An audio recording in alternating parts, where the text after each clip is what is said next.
আজ খুব ছোটোবেলার কথা মনে পড়ে যাচ্ছিল।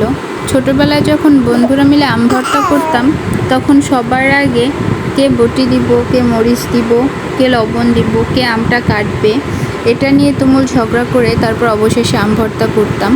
মানে খুব মজা হতো সেই দিনগুলো।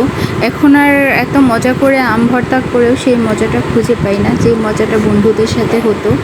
তো আসসালামু আলাইকুম এভরিওয়ান, তামান্নাস ওয়ার্ল্ডের নতুন ভিডিওতে আপনাদের সবাইকে স্বাগতম। আজ খুব আম ভর্তাও খেতে ইচ্ছে করছিল, তো আমি 3টা আম নিয়েছিলাম। তারপর খুব ভালো করে খোসা ছাড়িয়ে বটিতেই আমি আমটা কুচিয়ে নিচ্ছিলাম। এই যে দেখুন, খুব দ্রুত, পুরাই কুম্ফু স্টাইলে আমি আমটা কুচি করে নিচ্ছিলাম, এত দ্রুত। এমনিতে আমার হাত খুব দ্রুত আর কি, তারপর আরও ফাস্ট করে দিয়েছিলাম বলে এত দ্রুত হচ্ছিল, আমার নিজেও খুব হাসি পাচ্ছিল। তো আমার আম কাটা শেষ, এবার ফাইনাল টাচ। তো আমি আম ভর্তা করার জন্য 3টা মরিচ আর একটু লবণ নিয়ে আগে মরিচটা মেখে নিলাম। আর আমটা আমার কাঁচামিঠা আম ছিল, সেই জন্য আমি একটু তেঁতুল অ্যাড করেছি। এভাবে আমের সাথে তেঁতুল অ্যাড করলেও খুব মজা হয়, একদিন করে দেখবেন। তারপরে আর কি স্বাদটা ব্যালেন্স করার জন্য আমি চিনি অ্যাড করলাম।